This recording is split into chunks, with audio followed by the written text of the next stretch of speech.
Hello and welcome back to Before Our Friends Die. You are joined by me, Kavan, and this is a very special bonus episode where we get to know our guest from last week, Tommy. So you may know Tommy from the social work episode, but now we're going to get to know his other job, a charity he founded, and we're also going to ask him, of course, the same 6 questions we ask all of our guests so you can get to know them as well. So without further ado, let's go. Tommy, so really appreciate you joining us for the last episode on social work.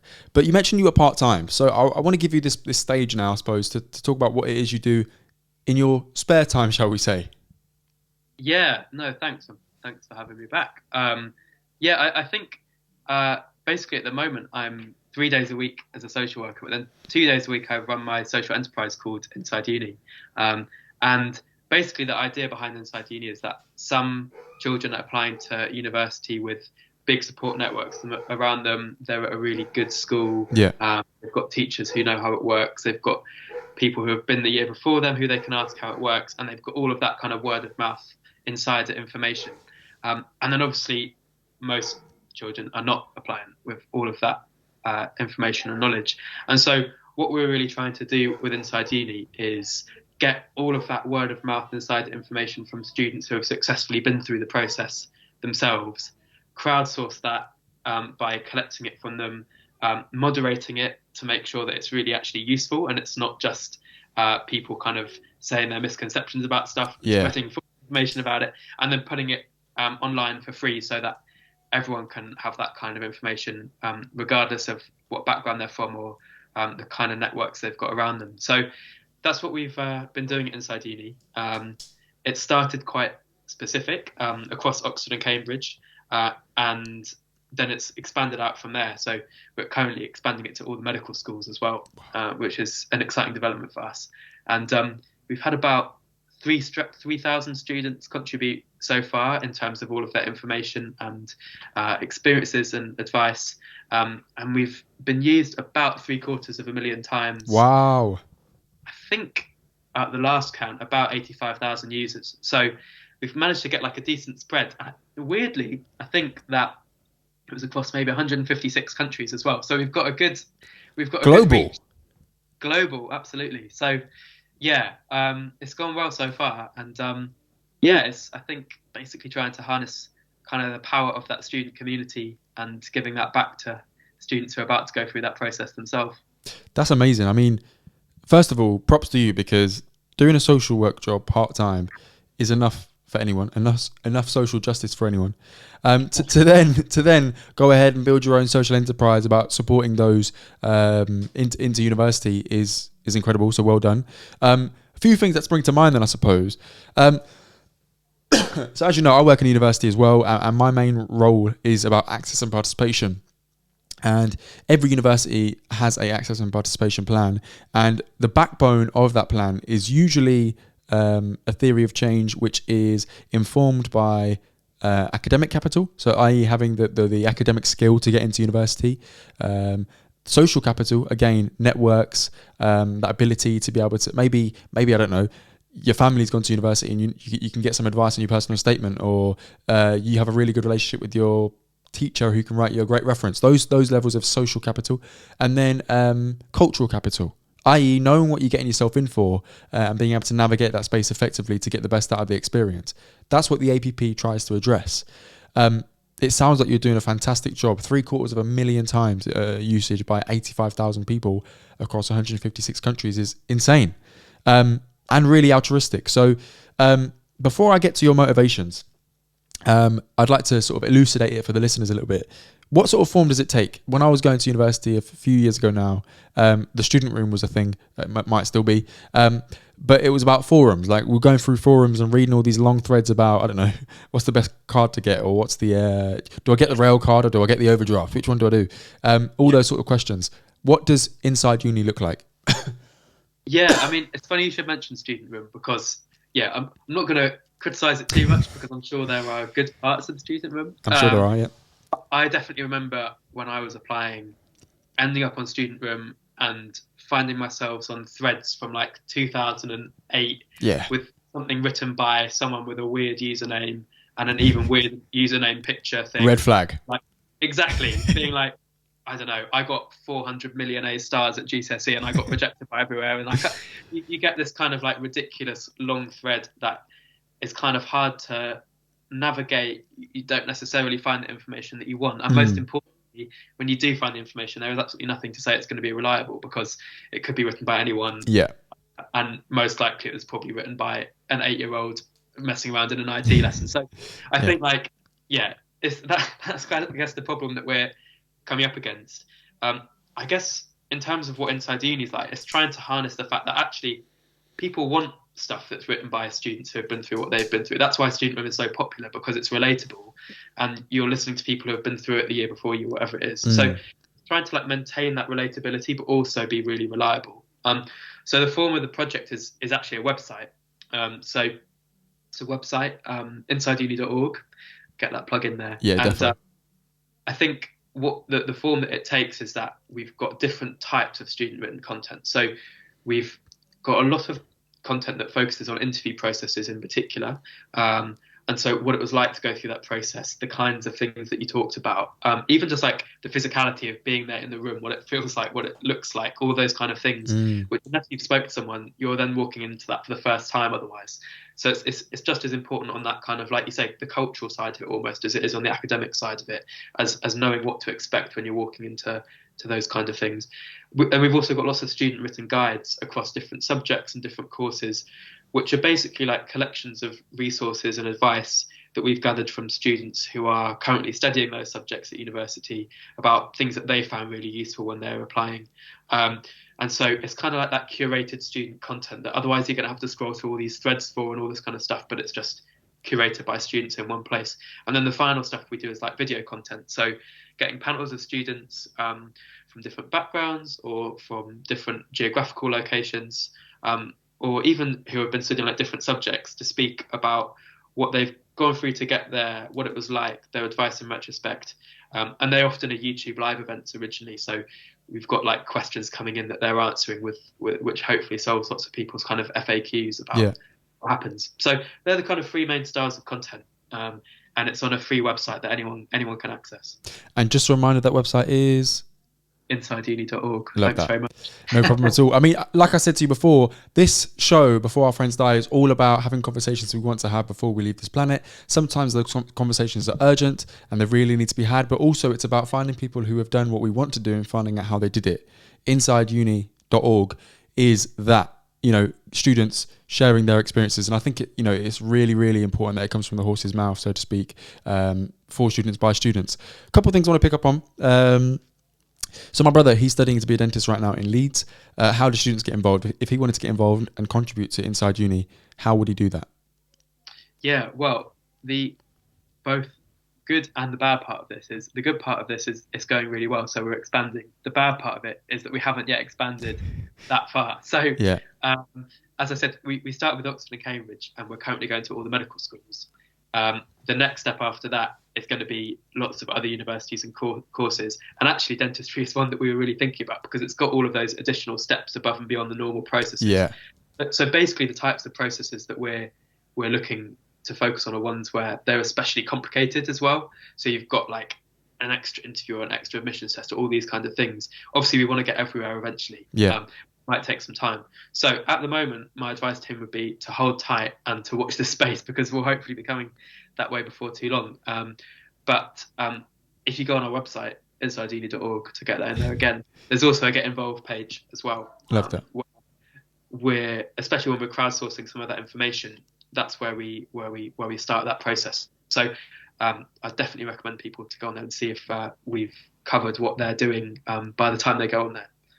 Dentistry is a long course. It's about 5 years, I think. So I'm sure at some point during that degree, he'll be able to go on to InsideUni.org and get some information about how he can get involved. So yeah, fantastic. I'll let him know to reach out.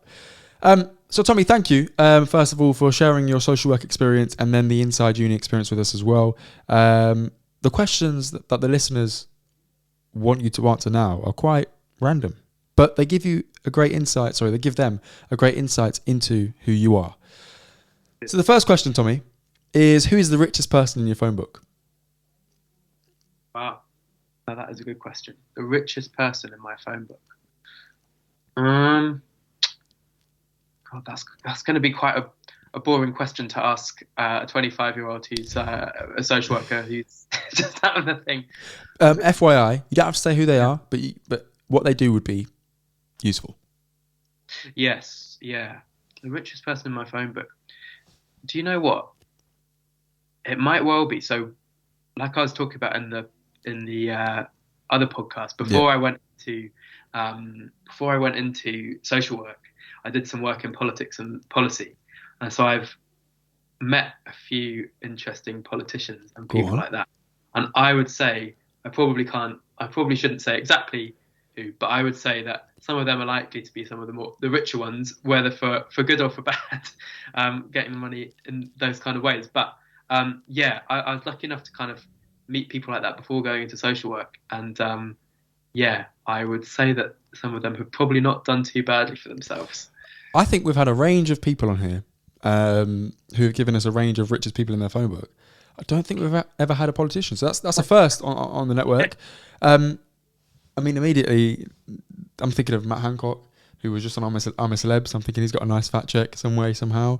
The PM is incredibly rich. Say that again, Tommy? I wish I had his phone number because it would be interesting to send him some particular messages, but no, I don't. Get stuck in. All right, who has the most potential that you know? Oh, that's a really good question. You know what? I'll probably go for one of the children I'm working with at the moment. He's a really, really talented young rapper. And even though I think there's things going on in his life which are on the negative side of things, he's got this amazing thing going for him. He's really, really good. He's already getting a lot of listens and a lot of traction. And I think he could go all the way. And it's really exciting. And so, yeah, he's already doing really good. I won't say exactly who it is. I don't want to give that away, but I'm sure you'll hear of him one day. And yeah, it's really exciting. And I think that's a great part of the social work job, is that you're meeting people like that who, even in difficult circumstances, you kind of get a feeling that they're going to go a long way. So, yeah, I would go for him. Love that. That's a real wholesome answer. I mean, again, you read my mind. I didn't want to ask, and I won't ask because of safeguarding. But yeah, we love music. We love music, so we want to get stuck in. But yeah, we'll leave that one there. And good luck to whoever it is. Who is the most influential person you know, Tommy? And just to give you some context, that can be someone who's influential to you directly that you know personally, or it could be, someone who is influential to you but you don't know them personally. Yeah, that's a really good question. I mean, there's so many people I could pick from, but probably one of the people who's influenced me the most directly with what I've done is actually my dad, because he started his own business when he was younger. Not in anything related to what I'm doing. It was more in construction and roofs. So it's a completely different world. But I think he kind of showed me that was a route that you could take, and doing something a bit unconventional and trying that entrepreneurial route, and I guess showing that was something that was possible, and like a route that could be taken. Because I don't know, I guess probably I was usually thinking about something like a more conventional route to go down, and I think seeing that that's possible quite close to home, as I think sometimes what it takes to give you the confidence to do it, because it's definitely a scary thing starting out on your own and doing something different and trying to create something new. But yeah, I think that was definitely really influential, seeing him take that risk when I was younger, and it being something that worked and meant that also he was around a lot when I was growing up, which was really nice because he can in that way. So yeah, it had a lot of impact on me, I think, and something that I've definitely taken into doing my own thing as well. 100%. I completely agree with the importance of positive role models, and there is a saying, isn't there? If you can see it, you can be it. And obviously, someone somewhere has trailblazed. They've done it without seeing it. But it is really, really useful to see those who are doing what you want to do, and just having that role model there. So, Tommy, the next question is: you are at your best when you are, and then you fill in the blank. Oh, that's a good one. Uh, I'm at my best. You know what? I think one of the one of the times that I feel kind of like freest and happiest is when I'm playing music. So outside of work, I play in a band, play keyboards, um, and I think it's one of those things where because you're completely in the moment and you're just doing something kind of naturally, and it's coming from muscle memory, and you're not really thinking, and you're kind of just playing what comes to you. It's one of those very unusual moments, especially being a social worker and someone who runs my own thing, where I don't really have to think. Yeah. I'm doing something that's nice, and I think yeah, it's both kind of switching off and also the opposite of switching off because you're performing or you're in front of people or that kind of thing. Yep. So it's this really unusual mix, um, and I didn't get to play much over the pandemic because obviously you couldn't really do gigs and you couldn't go on stages in front of people. Yep. And I didn't realize how much I missed it. And so yeah, I think I can definitely be at my best when I'm just kind of yeah playing the keyboard, doing some music, and with my head not in the kind of tricky questions that might otherwise be floating around Yeah. given the what I'm doing during the day. That presence that music brings is very, very underrated and magical. It's interesting you talk about how not getting much experience over the pandemic. On the flip reverse of that, being able to play the keyboard has been a long-standing ambition of mine, and I learned a little bit over the pandemic. When I say learned a little bit, I mean I can play maybe 8 select songs. That is it. Anything outside of those 8 select ones, I can't play. But every time I venture back into it upstairs, it's an opportunity to then, like you say, be completely present. It's only when I start to think about it again that I start to mess up. And it's when I'm present that I can just free flow. Again, via those 8 same songs that my house is, I'm sure, sick of by now. It's been 2 years. But no, really, really, yeah, completely relate to that. Music is very, very powerful. And that presence that it brings is, yeah, magical. So that's interesting to know. One thing you never regret doing, Tommy. Now, this question often gets misunderstood or, interpreted in many ways. This could be one major thing that you will never regret doing, or it could be one thing that you do often that you never regret when you've done it. Yeah, that is the thing I never regret doing. To be honest, probably the main thing that I never regret doing is phoning someone instead of hiding behind a text or an email or something like that and just speak to them, whether it be over the phone or even face to face. And to be honest, that goes at work, but also it goes for family as well, because I think that it's something where I think you always forget how good it feels to speak to someone who gets you and who you've got that relationship with, just to kind of lift your spirits and to feel good about stuff and to like I don't know, yeah, get out of the headspace that you might be in otherwise. So yeah, I think it's something that I guess when you're starting out with something or where you're kind of feeling like you don't want to, it's easy to just do something behind the screen. But Yeah. yeah, especially since the pandemic as well, I've noticed that I've been doing that more just by default. It's just like like that. But yeah, I always forget that I should just speak to people and phone them and try and see them, and that is really the best thing. So yeah, I never regret doing that, even when it's a bit of an effort to do it. Do you know what?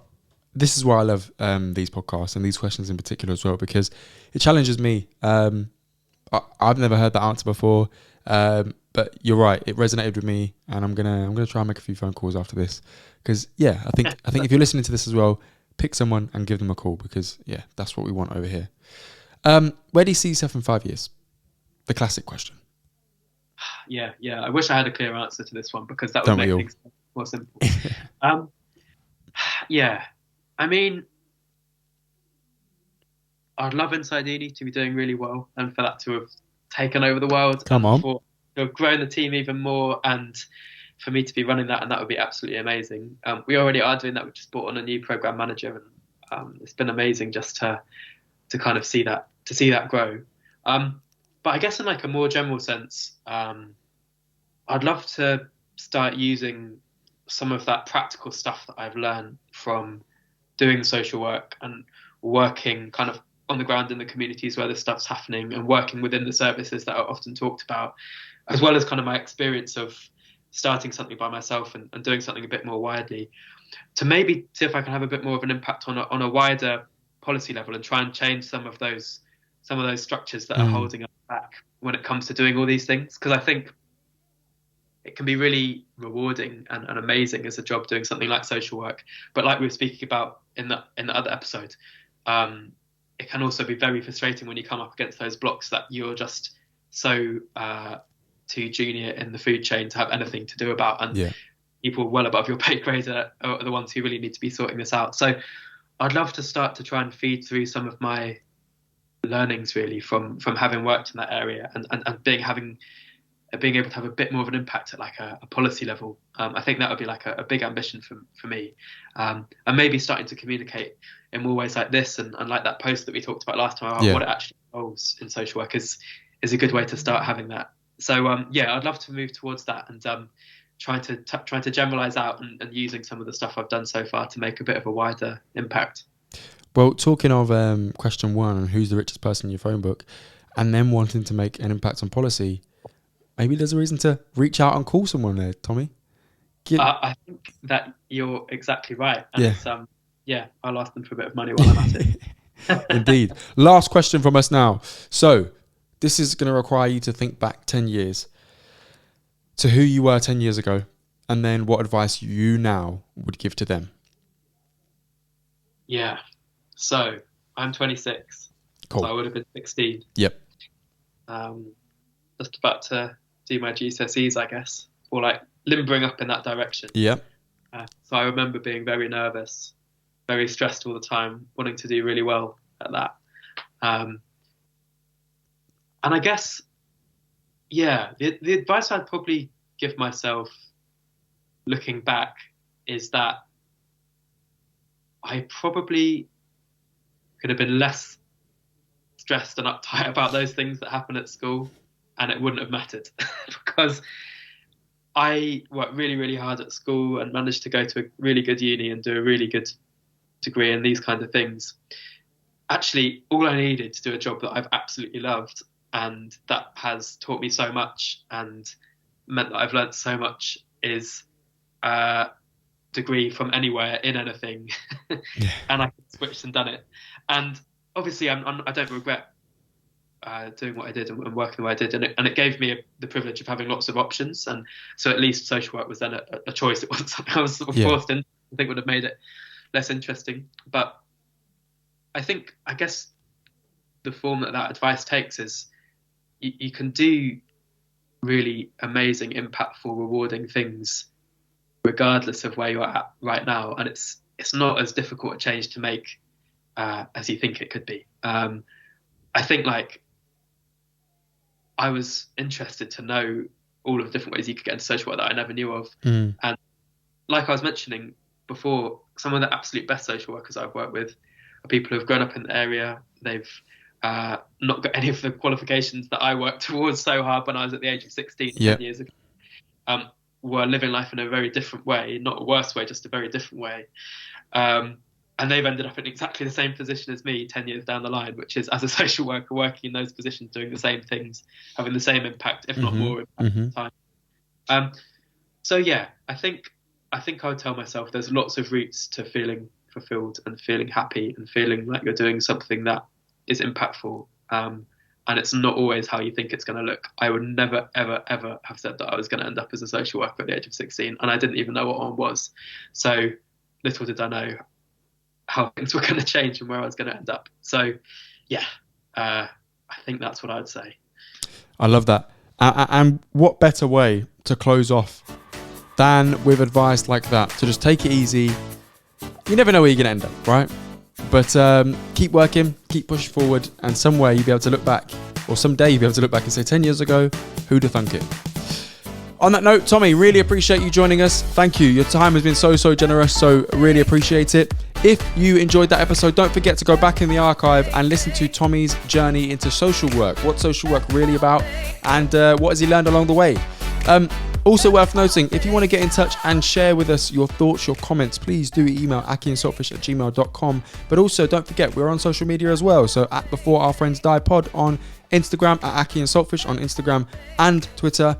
And by all means, leave us a 5-star review. We'd love to see it. We'd love to know your comments. But also, don't forget, share this with some friends. What have you learned? What can you share? They say a problem shared is a problem halved. Well, a podcast shared is a podcast grown, and we really want to grow. So thank you so much. Take care. Have a lovely evening, and see you later.